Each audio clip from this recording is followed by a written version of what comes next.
Hello everyone, warmest welcome. My name is Rumi and it's my pleasure to be a mentor of today's session. तो आज हम कुछ general knowledge और current updates के सवालों का विश्लेषण करेंगे. चलते हैं अपने पहले सवाल की तरफ. छठा मुद्रा स्वास्थ्य कार्ड दिवस कब मनाया गया है? तो छठा मुद्रा स्वास्थ्य कार्ड दिवस 19 फरवरी को मनाया गया है. प्रधानमंत्री श्री नरेंद्र मोदी ने 19 फरवरी 2015 को राजस्थान के सूरतगढ़ में मुद्रा स्वास्थ्य कार्ड दिवस की योजना लॉन्च की थी, जिसे ध्यान में रखते हुए मुद्रा स्वास्थ्य कार्ड दिवस मनाया जाता है. अगला सवाल, ई कुबेर भुगतान प्रणाली कहाँ शुरू की गई है? तो ई कुबेर भुगतान प्रणाली जम्मू कश्मीर में शुरू की गई है. जम्मू कश्मीर में सरकारी वित्तीय लेन देन, कर्मियों का वेतन और पेंशन भुगतान अब आरबीआई के ई कुबेर से होगा. केंद्र शासित प्रदेश जम्मू कश्मीर में अब सभी प्रकार के सरकारी वित्तीय लेन देन, सरकारी कर्मियों के वेतन और पेंशन का भुगतान भारतीय रिजर्व बैंक की भुगतान प्रणाली ई कुबेर से होगा. अगला सवाल, मुंबई स्थित doubt solving edtech startup scholar का अधिग्रहण किसने किया है? तो मुंबई स्थित doubt solving edtech startup scholar का अधिग्रहण बायजूस ने किया है. बायजूस 6ठी से 12वीं क्लास के बच्चों के लिए प्रोग्राम चलाती है. यह ग्रेजुएट्स को कैट, IAS, GRE और GMAT जैसे कॉम्पिटिटिव एग्ज़ाम्स की तैयारी में भी मदद करती है. 2015 में लर्निंग ऐप को लॉन्च करने के बाद बायजूस के कारोबार को तस्वीर पूरी तरह से मिल गई है. अब इसके रेवेन्यू में इसे ऐप का योगदान 90% है. अगला सवाल, 82 राष्ट्रीय टेबल टेनिस चैंपियन में एकल खिताब किसने जीता है? तो 82 राष्ट्रीय टेबल टेनिस चैंपियनशिप में एकल खिताब मनिका बत्रा ने जीता है. भारत के शीर्ष श्रेणी की टेबल टेनिस खिलाड़ी मनिका बत्रा ने हरियाणा के पंचकुला में ताऊ देवी लाल स्पोर्ट्स कॉम्प्लेक्स में 82 सीनियर नेशनल टेबल चैंपियनशिप जीतने के लिए महिला एकल फाइनल में रीत शिरिया को 4-2 से हराया. यह मनिका का दूसरा राष्ट्रीय खिताब था. उन्होंने 2015 में हैदराबाद में अपना पहला राष्ट्रीय खिताब जीता था. अगला सवाल, गो इलेक्ट्रिक अभियान किसने शुरू किया है? तो गो इलेक्ट्रिक अभियान नितिन गडकरी ने शुरू किया है. देश में ई वाहनों को बढ़ावा देने के लिए भारत सरकार के ऊर्जा मंत्रालय ने गो इलेक्ट्रिक अभियान की शुरुआत की है. ANI की रिपोर्ट के मुताबिक इस मौके पर गडकरी ने कहा कि वह अपने मंत्रालय के अधिकारियों के लिए ई वाहन को अनिवार्य करेंगे. अगला सवाल, वायु प्रदूषण से सर्वाधिक प्रभावित होने वाला भारत का तीसरा शहर कौन बना है? तो वायु प्रदूषण से सर्वाधिक प्रभावित होने वाला भारत का तीसरा शहर बेंगलोर बना है. वायु प्रदूषण रसायनों, सूक्ष्म पदार्थ या जैविक पदार्थ के वातावरण में मानव की भूमिका है, जो मानव को या अन्य जीव जंतुओं को या पर्यावरण को नुकसान पहुंचाता है. वायु प्रदूषण के कारण मौतें और श्वास रोग होते हैं. वायु प्रदूषण की पहचान ज़्यादातर प्रमुख स्थायी स्रोतों से ही की जाती है, पर उत्सर्जन का सबसे बड़ा स्रोत ऑटोमोबाइल्स है.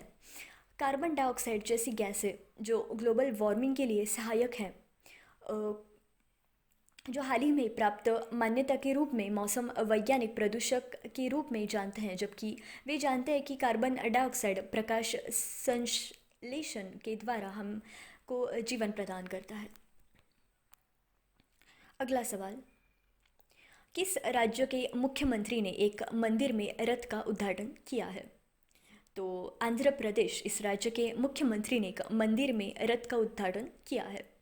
आंध्र प्रदेश के मुख्यमंत्री जगन मोहन रेड्डी ने पूर्व गोदावरी जिले के अंतर्वेदी में लक्ष्मीनगर सिंह स्वामी मंदिर के लकड़ी के नए रथ का उद्घाटन किया. ये रथ 40 फीट लंबा है, जो कि 1 करोड़ रुपए की लागत से बना है.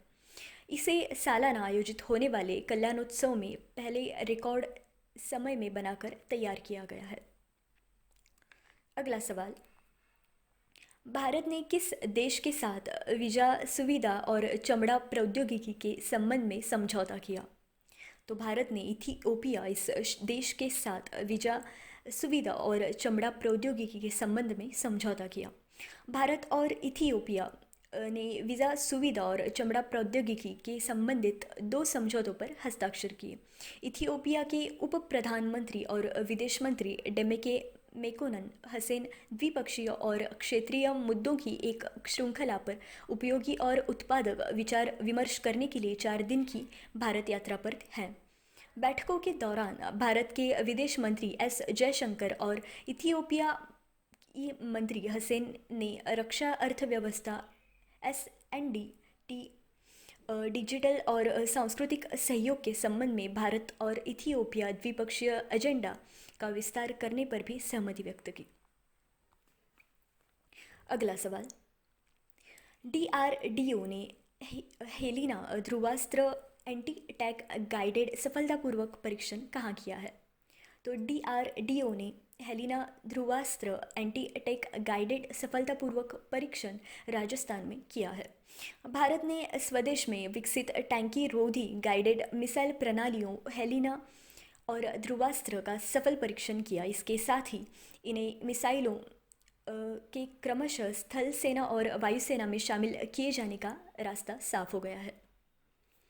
अगला सवाल, किस देश के तेज गोलंदाज धमिका प्रसाद ने अंतर्राष्ट्रीय क्रिकेट से संन्यास लिया है? तो श्रीलंका इस देश के तेज गोलंदाज धमिका प्रसाद ने अंतर्राष्ट्रीय क्रिकेट से संन्यास लिया है।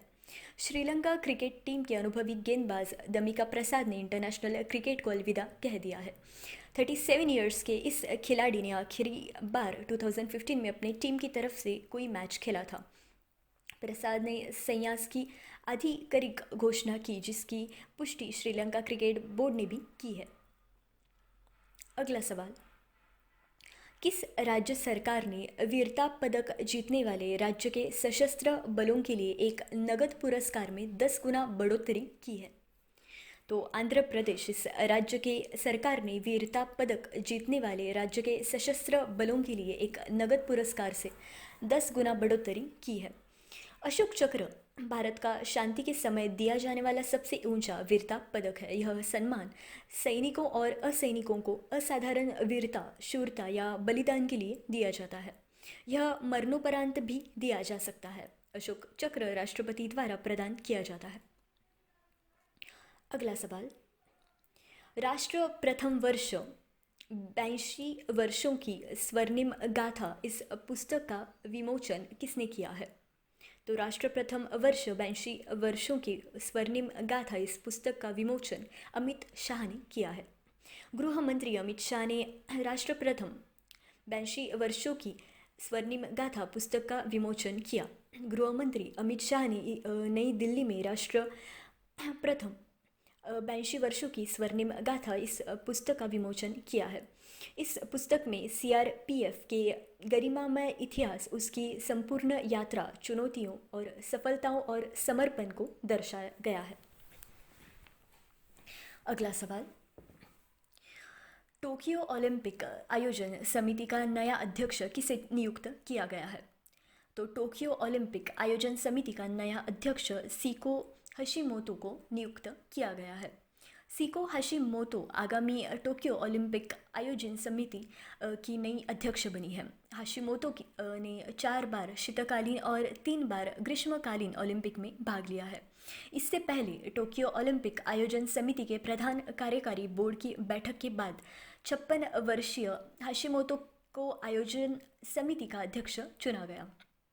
वह पूर्व अध्यक्ष मोरी के इस्तीफे के बाद यह पद संभाल रही है। इससे पहले मोरी ने महिलाओं को लेकर टिप्पणी के कारण हुए विरोध के बाद पद छोड़ दिया था। अगला सवाल, अंतर्राष्ट्रीय मातृभाषा दिवस कब मनाया गया है? तो अंतर्राष्ट्रीय मातृभाषा दिवस 21 फरवरी को मनाया गया है। मातृभाषा दिवस 21 फरवरी को मनाया जाता है। 17 नवंबर 1999 को यूनेस्को ने इसे स्वीकृति दी। इस दिवस को मनाने का उद्देश्य है कि विश्व में भाषाई एवं सांस्कृतिक विविधता और बहुभाषिता को बढ़ावा मिले। यूनेस्को द्वारा अंतर्राष्ट्रीय मातृभाषा दिवस की घोषणा से बांग्लादेश के भाषा आंदोलन दिवस को अंतर्राष्ट्रीय स्वीकृति मिली, जो बांग्लादेश में सन 1952 से मनाया जाता रहा है। बांग्लादेश में इस दिन एक राष्ट्रीय अवकाश होता है। अगला सवाल, आईडेक्स और नेवडेक्स 2021 के 15th संस्करण का आयोजन किस देश में किया गया है? तो आईडेक्स और नेवडेक्स 2021 के 15th संस्करण का आयोजन यूएई में किया गया है। अंतर्राष्ट्रीय रक्षा प्रदर्शनी IDEX और नौसेना रक्षा प्रदर्शनी NAVDEX 2021 के पहले दिन में स्थानीय और अंतर्राष्ट्रीय कंपनियों के साथ यूएई सशस्त्र बल ने AED 5.03 बिलियन के 19 सौदों पर हस्ताक्षर किए हैं। दोनों प्रदर्शनियों के पहले दिन डील्स हुए, जो 25 फरवरी तक चलेगा। आईडेक्स और नेवडेक्स प्रदर्शनियों के आधिकारिक प्रवक्ता स्टाफ ब्रिगेडियर जनरल मोहम्मद अल हसानी ने कहा कि अंतर्राष्ट्रीय पक्षों के साथ हस्ताक्षरित सौदों की कुल राशि AED 1.091 बिलियन थी, जो सौदों के कुल मूल्य का 22% है। अगला सवाल, खजुराहो नृत्य समारोह 2021 का आयोजन किस राज्य में किया गया है? तो खजुराहो नृत्य समारोह 2021 का आयोजन मध्य प्रदेश इस राज्य में किया गया है। मध्य प्रदेश शासन संस्कृति विभाग द्वारा उस्ताद अलाउद्दीन खां संगीत एवं कला अकादमी, मध्य प्रदेश संस्कृति परिषद भोपाल के माध्यम से विश्व प्रसिद्ध पर्यटन स्थल खजुराहो में प्रतिवर्ष खजुराहो नृत्य समारोह का आयोजन किया जाता है। भारतीय शास्त्रीय नृत्य शैलियों पर केंद्रित यह देश का शीर्षस्थ समारोह है, जो राष्ट्रीय तथा अंतर्राष्ट्रीय स्तर पर ख्याति प्राप्त है। इस समारोह में देश एवं विश्व के विख्यात कलाकार अपनी नृत्य प्रस्तुतियों देते हैं। अगला सवाल, मंगल ग्रह पर सफलतापूर्वक परसेवरेंस रोवर उतर गया है। इस मिशन मंगल को किस स्पेस एजेंसी ने लॉन्च किया? तो मंगल ग्रह पर सफलतापूर्वक परसेवरेंस रोवर उतर गया है। इस मिशन मंगल मिशन को नासा इस स्पेस एजेंसी ने लॉन्च किया है। अमेरिकी अंतरिक्ष एजेंसी नासा ने 18 फरवरी की रात अपने मार्स परसेवरेंस रोवर को जेजेरो क्रेटर में सफलतापूर्वक लैंड कराया। इसी के साथ अमेरिका मंगल ग्रह पर सबसे ज़्यादा रोवर भेजने वाला दुनिया का पहला देश बन गया है। इस रोवर को मंगल ग्रह पर भेजने का मकसद है प्राचीन जीवन का पता लगाना, मिट्टी और पत्थरों का सैंपल लेकर धरती पर वापस आना। अगला सवाल, 19 फरवरी 2021 को छत्रपति शिवाजी महाराज की कौन सी जयंती मनाई गई? तो 19 फरवरी 2021 को छत्रपति शिवाजी महाराज की 395th जयंती मनाई गई। भारतीय इतिहास कई वीर सपूतों के गौरव से भरा हुआ है। इनमें एक नाम वीर सपूत छत्रपति शिवाजी महाराज का भी है। छत्रपति शिवाजी महाराज एक महान देशभक्त होने के साथ ही कुशल प्रशासक भी थे। साल 1670 में मुगलों की सेना के साथ उन्होंने जमकर लोहा लिया था। मुगलों को हराकर सिंहगढ़ के किले पर अपना परचम लहराया था। इसके बाद 1674 में उन्होंने पश्चिम भारत में मराठा साम्राज्य की नींव रखी थी। आज का आखिरी सवाल, हाल ही में विश्व पेंगोलिन दिवस कब मनाया गया है?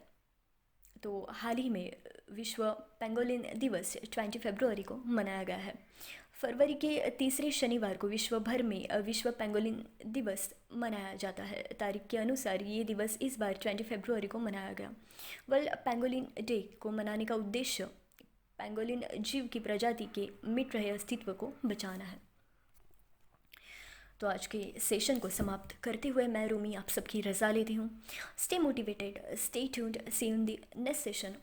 All the best, thank you.